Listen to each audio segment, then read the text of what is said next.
Today we have the 2022 Toyota Sienna minivan, and there's so much to like about it, especially if you have a family or you want a lot of space and you value practicality and efficiency. This is the van for you. Well, today we're going to take a detailed look at all the exterior features, the interior features, climb in all the rows, show you all the space, show you all the features, and take it out on the road. Let's go ahead and get started. Real quick, thank you so much for watching. My name is Nolan. I do full reviews every single week, but if you want to skip around in this video, look in the description below because I've got timestamps so you can go to whatever specific part you want to see. Let's go ahead and get started.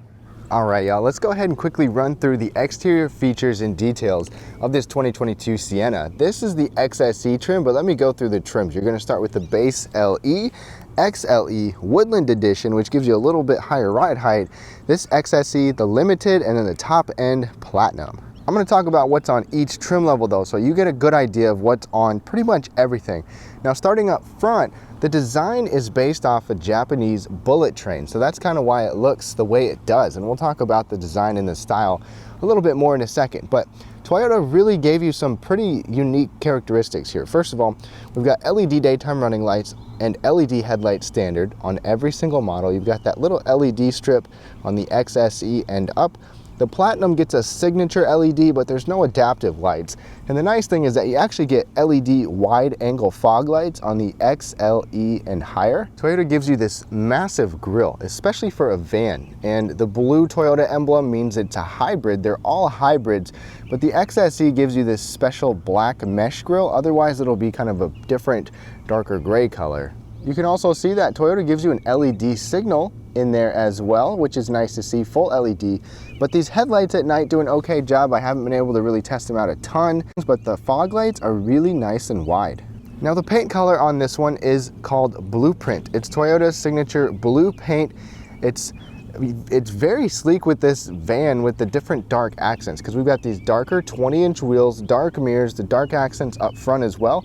Let me know what you think of the overall design and just everything else. Even though this one has 20-inch wheels, you will get anywhere from 17 to 20-inch wheels on the other models. The XSE gives us this black mirror. There's no turn signal in there, which is a little surprising, but every single model is going to give you the blind spot indicators in there, and every single mirror is going to be heated as well. The Limited and Platinum will give you automatic dimming and reverse tilting mirrors though. Dimensionally, this Toyota Sienna is 204 inches long, so it's right in line with the rest of the minivans. You've got the roof rails up above, and you've got less than 7 inches of ground clearance, but that's not really what this is all about. You can still get all-wheel drive though.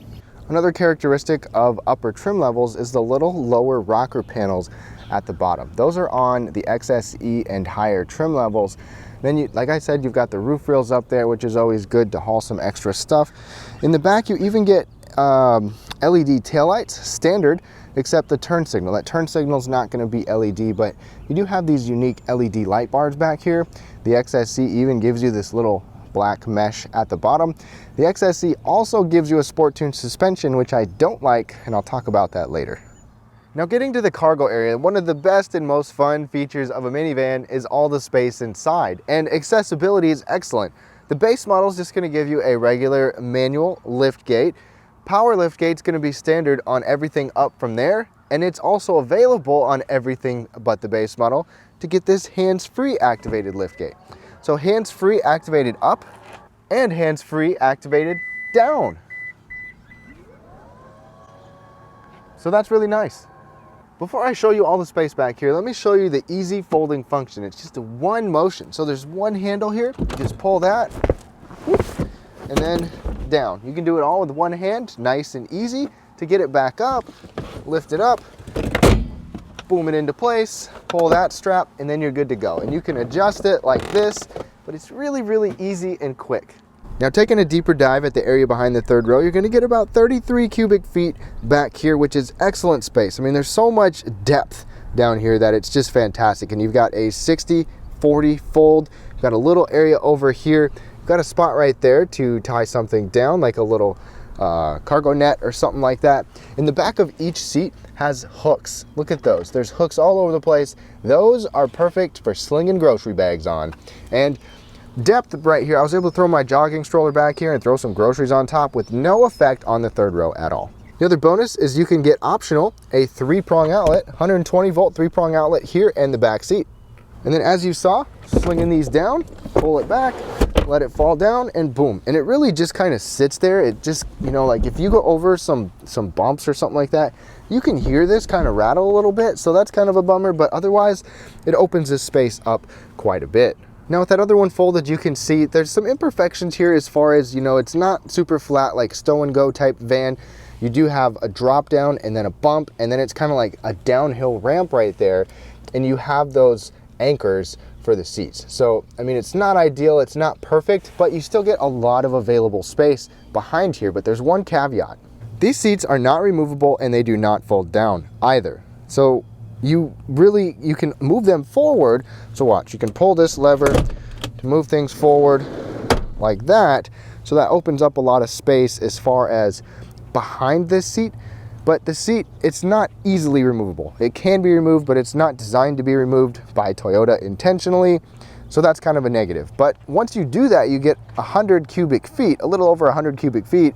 If you could take the seats out, it'd be much, much more. The other thing about the cargo area, there's no spare tire standard at all, but it is optional if you want, but keep that in mind. Now here's Toyota's key fob. The base model's not going to give you the smart key system like this one, but XLE and up will give you the smart key system, and that works on these doors too, so you don't have to fiddle with your key fob or touch the door to do it. And the way Toyota works is there's a button right there, or a little line to lock it, and then stick your hand back there, there's a sensor, and you're good to go. Now let's take a look at these front seats. So over here, the base model is going to give you cloth without lumbar support. It will still be power adjustable, but without lumbar support. Our particular model and up is going to give you 4-way lumbar support with the regular tilt and height adjustment, all the good stuff. But this is synthetic leather on these middle trims. I think it still looks nice, it feels nice, and you've got some decent bolstering in here. It's really not too bad. Even the bottom, the cushioning is just fine. My one complaint is that the headrest is a little bit intrusive. If I recline far enough, it doesn't bother me as much. And comfort-wise, I've been totally comfortable in here. If you want to move up in trim level, the upper trims are going to give you ventilation and memory settings, but the XLE and up will give you heated seats. The good news about getting into the Sienna's back doors is that the base model and up, everything gives you power doors. But on everything except the base model, so the XLE and up give you hands-free, foot-activated doors. There's a little sonar, little detail at the bottom here. Swipe your foot under there and it will open up, or swipe your foot under there and it's gonna close. All hands-free. Now climbing into the second row, this is where things start to get pretty good. So first of all, look at this grab handle. So you've got a big grab handle here, even a low grab handle for kiddies to get in, and it's a really low ride, so it's easy for kids to climb in, get in themselves, no problems at all.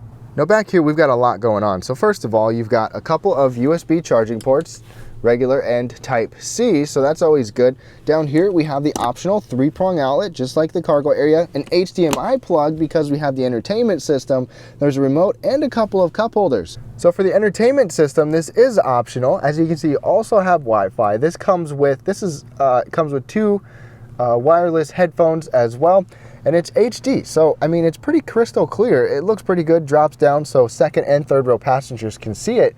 In the back seat, you also get your own climate controls. So you've got your own temperature controls. It's actually 4-zone in this particular model. I'll talk more about that once we move up there. But you have automatic control, you can turn it off, you can change the fan speed, you can even change where the heat and air is going. So back here, passengers are set. You also have overhead air conditioning vents above the second and the third row. One thing to note, if you want bench seats, you can go with the XLE or the LE, but if you want captain's chairs, you have to go with the XLE or up, because you don't really get a choice unless you get the XLE trim. You're stuck with one or the other. Something to keep in mind. But look at this. Look at my legroom right here. So this is just fantastic, and this seat can go way up even further, or it can go way back. It's called the long range slide. I'm 5'9". If I straighten out my legs, I'm not even touching where I normally like to sit. I mean, there is so much space back here. You can move this seat way back if you have the third row folded, which I do right there. Otherwise, you could keep that third row up and move this seat back quite a ways. And I have it plenty good to where my car seat can still fit, and there's still quite a bit of room back here. We'll climb in a second. Each side gets their own folding armrest, plus you got this little netted bottle holder here. Another awesome thing, getting out, there's a handle right there. There's also a power door function to open it up. There are child safety locks, of course, but then look at this. You can get these built-in sunshades on the second glass. That's standard on every single trim level, which is great. There's also a bottle holder right there. There's a window switch, and you even have a little random slot. I don't know if this is for phones or what, but you could use it for different things. This long range sliding second row also reclines a lot, and you can move up to the top trim and get an ottoman. So you actually get a leg rest, and you can get it heated then too. But still, this is a really nice back seat overall. Tons of space. Now getting into the third row, obviously, if this seat is more in a normal position, you can go in and go around through the middle. But I kind of showed you can also pull this and then just slide this seat forward. It's not as simple as just pushing a button like it is on some vehicles or like some SUVs, but then you've got a massive space to climb into the third row. Now sitting behind where I have that car seat and probably an average sitting place, there's still good foot space and really good knee space overall. These seats are not super low to where it's annoying to sit in them, but if you have them up, you can move the second row quite a bit. Like I said, you have air conditioning vents. You also get a light up overhead. Each side also gets a couple different cup holders, little volume knobs as well. And then this side only gets these 2 USB charging ports. It's nice that they have a little backlighting to them. Move up in trims and you're gonna find sunshades even for the third row, which is pretty sweet. And if I have this in a normal position, sitting up tall, I can actually sit here without my head touching. You can recline quite a bit, but then my head starts to touch, but still lots and lots of space. Start it up, push button start right there. And with a hybrid, it's going to be very quiet. The engine is rarely going to start up right away because it'll just be in electric mode unless it needs the gas power. But this interior's mindset is all about practicality, and I'll show you why. So starting over on the door, first of all, if you like to rest your arm up here, you do get a semi-soft material up top, nothing real plush, but a large armrest, good grab handle, all automatic one-touch windows. Yes, those back windows do go down. And then you've got several little storage options. So you've got a deeper one, a shallow one, and then a few different little bottle holders down there. Now my big bottle, a tall bottle like this doesn't fit, but the little skinny bottles or regular kind of mugs probably will. Just to the left, there's a little shelf right there that works good for sunglasses or odd items. And you got several controls down here as well. Now the steering wheel is leather wrapped here on this XLE trim. It is fairly comfortable to hold on to, although it's kind of skinny in my opinion. Easy to use steering wheel controls both on the left and on the right, and your cruise control lane keeping stuff is all right there. Our stock doesn't have it, but the top trim will give you rain sensing windshield wipers. Another thing the top trim will give you is a head-up display. Obviously we don't have it, but it will be a windshield projected head-up display on the Platinum. Then in front of us, the lower trims are going to give us this gauge setup. So you got a couple of analog gauges. Over here on the left, if you see that it says ready in green, that means that it's on and running. So the engine's not always going to be on, but it will always be ready to go. And I like Toyota's hybrid gauge because you can kind of follow this needle. And once it gets up to a certain height up here, you know the gas engine's going to turn on. So if you want to really kind of feather it and stay in EV mode, you want to keep it pretty low. And then when you brake, you'll see that you are charging the battery. So if you just brake hard and it goes all the way down, then you're going to lose some of that regenerative power. You want to keep it in the blue when you're braking. But right in front of us, this 4.2-inch screen is on these trims. You'll get a 7-inch screen on the top 2 trims, Limited and Platinum. It is kind of basic, but it does give you, well, it's not really basic, but it's just small. So if you're looking for a big digital display, you won't find it on these lower trims, but you still have a digital speedometer. You don't really have a trip A, trip B. You do as far as the, let me show you.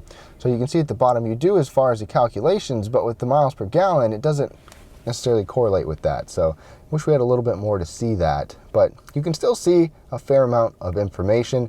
When you're driving, if you want to see where your power is going, as far as whether you're using engine power, battery power, you can do that on this screen. And then you can even customize all of your driver assist settings on here as well, pretty easily. Now, as we start to move over, Toyota gave you a tablet style here. And let me quickly talk about materials. I don't like to really talk about this, but this is all hard touch right here. You do have some softness around it. And in the test drive, I'll kind of talk about why that might matter a little bit because there are some little creaks and rattles in here. But we have a 9-inch screen, which is going to be standard on every single trim level. No matter which trim level you get, there's just different features for this screen. So the one thing I like about this screen is that you still have physical buttons and shortcuts and volume knob, tuning knob, several different things, but it is also a touchscreen. And you can customize that touchscreen to have it wherever you want. On here, you can watch and see. I don't recommend watching it while you drive, but you can always see where your power is going, so you can also still kind of learn and feather it and get better at being more efficient.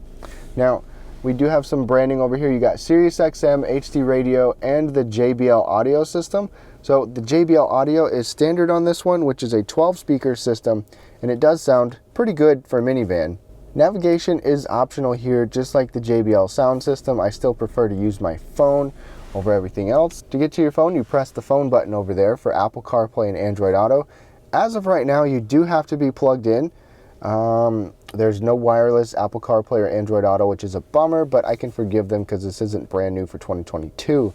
But it's nice to be able to have that because Toyota's main software just is a little bit lacking and not my favorite, even though you do have a little bit of customization on here.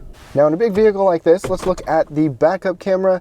And to my surprise, this is the only little bit that you get. If you turn the wheel, you don't get dynamic lines, which is really surprising. I'm surprised they didn't give us an option for that. Now, you can get a bird's eye 360 camera on the top platinum trim, but that's it.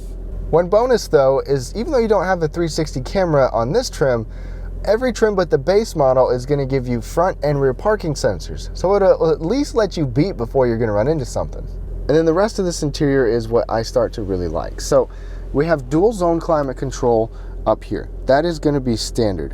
And then depending on the trim, like I talked about in the back seat, you're able to control the climate in the back seat as well. But you can also control the climate up here. So you just hit rear and then you're in full control of the back seat.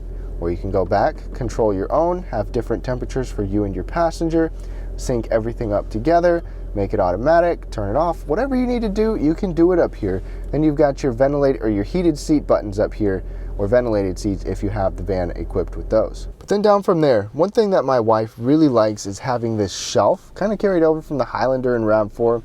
You've got a shelf that runs all the way across, a little divider here, because you've got a wireless charging mat right there. That's good to see, even though you don't have wireless CarPlay. That's available on every trim, standard on the upper trims, optional on the lowers. Then you've got a USB plug right there. Coming back, regular shifter. We've got some pretty good sized bottle holders here as well. So we've got two big bottle holders. And then this one in the front has just like a little shelf right there if you put your, put phone or something. Coming back, you've got different drive modes that you can go through: eco, normal, and sport. EV mode in low speeds, brake hold, electronic parking brake. And then you've got a couple more little cup holders back here, and you could have it closed, maybe make a little storage slot, lift it up, and have a couple small cup holders right there. Coming back even more, we've got this big center console with separate divided armrests. I wish that these were a little thicker, or it could just be kind of like a truck with a big old thing that comes up, but this works too. It makes it easy for people in the back seat to get into here. So it folds open like this instead of like this, so your kids in the back have easy access into this storage bin if you want. Then we got a couple more USB charging ports there as well. But that's not all. Underneath of there, you've got this bridge center console, so you've got this huge storage area, and that is a rubber liner at the bottom so it won't slide all over the place, and even a 12-volt power outlet. Toyota also gives you a locking glove box. Overhead, you're going to get an automatic dimming rearview mirror. That's even optional on the base. That also has garage controls. And then up here, check it out, there's even a conversation mirror. So you can kind of keep an eye on what's going on in the back without having to turn around and look. There's also easy controls to open up your side doors, as well as the moonroof, as well as the rear door. There's just a regular size moonroof in here, no panoramic roof as far as I can tell, and this is on everything except the base model. I'm also happy to see that Toyota got rid of the little slider extension pieces and made this entire visor a slider. Visibility wise, out the front really isn't too bad at all because the pillars go pretty far forward. You've got this large window here, and then looking out the back, you actually have a large window there, kind of small behind that headrest, small back there. But one thing that I've noticed is that when I go to look over my shoulder over here, this window is really large, so it's easy to see next to you. Quick note, if you want a digital rearview mirror to where you can actually see clearly behind you, you can get one, but it's only on the Limited or Platinum. Now under the hood for this generation of the Sienna, there's no more V6, there's just one engine option and it's a hybrid. So under the hood right here, what we have is a 2.5 liter direct and port injected 4-cylinder engine with 2 or 3 electric motors depending on your setup and 245 net horsepower. Front wheel drive is going to be standard, but you can actually still get this with all-wheel drive because of the electric motor in the back. It doesn't come with a traditional automatic, it's just an electronically controlled CVT, and it drives different than a regular CVT. So we'll go through that in the test drive, but efficiency is where it's at with this Sienna at 36 miles per gallon city, highway, and combined with front wheel drive. If you still want efficiency, you can go for all-wheel drive because then you'll just drop down to 35 miles per gallon combined. That's fantastic for a minivan. This is just a regular hybrid, not a plug-in, at least not yet. So you don't have to charge it, you don't have to plug it in, it charges itself, it does everything on its own, you don't have to think about it at all. If you want to tow, just because it's a hybrid, you can still tow. It can tow up to 3,500 pounds. All right, y'all, let's go ahead and get started on this test drive in the Sienna. So I'm going to talk a little bit about the hybrid function, the ride comfort, driving dynamics, all of that. In fact, I'm going to go ahead and restart our fuel efficiency. I'm going to get on it a time or two, so it's not going to be ideal. But right away, we're just in EV mode. It does it on its own. You can activate EV mode down there with the button, but otherwise it'll do it on its own. And quick note, this has blind spot monitoring on every trim level. You also get radar cruise control, lane keeping system, automatic emergency braking. All of that from Toyota Safety Sense is going to be standard on here. And one thing about a hybrid to note real quick is when you brake, when you are braking, it's got a little bit of a different feel. This has regenerative brake. So as you brake, you'll see the needle go into a charge section up there, and you're actually recapturing some energy. Once you get past the regeneration part of it and you push further into the brake, it starts to almost kind of catch a little bit, where you can feel like real brakes happening. Now, getting going, it'll keep us in EV mode until it needs the engine, and it kicked the engine on. And Toyota's done a really good job of making it smooth, so you don't really even hardly feel the engine kick on. You can just basically hear it. That's about it. And then it'll go back and forth between EV or gas, depending on what it needs, and it'll let you know on there or here if you want to see that at all. But a little bit of pedal, and it's responsive. That's the thing about having a little bit of electric torque and having the eCVT, is there's no wait for a downshift or anything like that, like a traditional automatic. Now, a quick note is ride comfort on this particular model. It's the XSE. It's firm. It's more firm than it should be for a minivan and for a family vehicle, in my opinion. I'm sure the rest of the trims are better, but this XSE has a sport-tuned suspension, and it's just more firm than it should be. It also has 20-inch wheels, so if you go for like a lower trim, smaller wheels, non-XSE model, it should be more comfortable, and I hope it is. But handling-wise, the Sienna is really easy to handle around. I mean, it's got a fairly light steering. It's nothing laborsome or heavy to maneuver, and it's pretty easy to park. Now, just kind of coasting along, I still have my foot on the accelerator, and we're maintaining 45-ish, and it's in EV mode right now, so it doesn't need gas power, so you're not using any gas. And now the gas engine actually just turned on, and I barely noticed it. And most of you probably won't hardly notice it either. But inside here, the ergonomics and driving dynamic, or ergonomics of the cabin, are good. All the controls are in good reach. The armrests are nice. The cup holders are also nice. I really don't have any complaints with that. And EV mode just kicked on. I just kind of let off. If you brake slowly, it's actually okay to kind of hold the brake in the hybrid because you're going to help charge up the battery. And I'm going to put us in sport mode. And with electric power and gas power, it can really kind of give you a lot of power right away. Pedal down. Woo, we even lost a little traction there. And then similar to a CVT, it's just going to kind of hold that winding type action. But I wish we still had the option of a V6 because that V6 was reliable, it was powerful, it was very refined, but it's just hybrid now. So I'd like to know what you think of that. Now, I apologize for the rain. It's just been a misty time. I've had this van off and on, but handling this, even though it's got a sport tune suspension, I wouldn't drive sporty with it at all. It does fine, and I think compared to most old vans, you're going to feel very well planted and very secure to the road. Now, right now, let's talk about road noise. I can hear some wind noise. When you're at interstate speeds, there's a lot of wind noise that comes in right there. It's not like it's really loud, but it's very apparent. My overall decibel ratings weren't bad though. They were fine for this on rough textured roads and high speed interstates, and I'll put those below, but it's not a complaint of mine. It's just, it's more noticeable than it is in a lot of vehicles. Now, we're basically driving this giant blob, and it's basically Japan's or Toyota's bullet train. It's kind of what they call it because it's designed after that, but something to keep in mind. It's not the quietest. You don't have laminated glass here. Maybe you do on upper trims, but not in this one. But overall, I'd say driving the Sienna is easy. It's fairly comfortable for the most part. I would just get a different trim level, and it's efficient. I mean, we've just averaged 26.5 miles per gallon on this trip, probably because I got on it a few times. But if you learn to drive and use the hybrid the way it's supposed to be used, with your braking, your coasting, using EV mode, you can definitely get better than the EPA estimates of 36. But one quick note that I want to talk about, in addition to the road noise, is there's a lot of little creaks, and not necessarily rattles, but creaks and squeaks and shifts. Like, you can tell like you're in a big hollow container right here. Like going over some bumps sometimes. It's nothing really up in the front, but in different areas in the back, I can hear little rattles, little squeaks. Like the van is like shifting, like it's not real structurally put together on the inside, which is a little bit of a disappointment.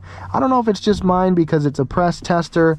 If you have one, let me know if yours makes any noises like that or not, but it's a little bit disappointing. But let's go ahead and wrap things up on this test drive. Now, to wrap things up on this 2022 Toyota Sienna, I have not been able to spend a lot of time with other minivans, so I can't really compare, but I know there's different perks to each van depending on which one you go for. But this Sienna is very well rounded. It's super efficient. You've got a lot of practicality and space on the inside. The long row, the long slide second row seat is also really cool. The easy third row fold, and just the overall practicality that you get with this Sienna. So if you're a family looking for a big spacious vehicle, the Sienna is a great option. You can get all-wheel drive, so if that's the reason you were looking at an SUV, you can still get that here. You can get one with a little bit more ground clearance, depending on which trim level you want to get. But you're only stuck with a hybrid, which is a little bit disappointing compared to some of the other minivans.